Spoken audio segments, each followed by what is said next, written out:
Waving triumphantly after being elected to another 5-year term, President Robert Mugabe of Zimbabwe rode on the back of a jeep to the thunderous applause of 60,000 supporters in Harare before the 89-year-old took his oath of office.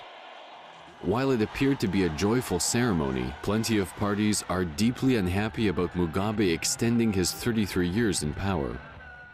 Opposition parties in Zimbabwe cried foul immediately after the July 31st election, calling the vote a tragic fraud and saying there was intimidation, bribery, and widespread vote rigging. Britain, the former colonial power, the European Union, and the US have all expressed concerns about the election. US officials this week said the vote was flawed, and Washington has no plans to loosen sanctions until there are signs of change in the country.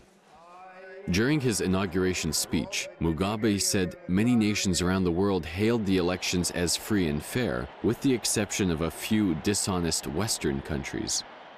Yes, today it is these Anglo-Saxons who dare contradict Africa's verdict over an election in Zimbabwe, an African country. But who are they, we ask? Whoever gave them the gift of seeing better than all of us. Although Mugabe has promised to create new jobs and push ahead with black empowerment programs, unemployment is a serious issue in Zimbabwe. The government estimates the jobless rate hovers around 10%, while the United Nations says the true figure comes in around 80 to 90%.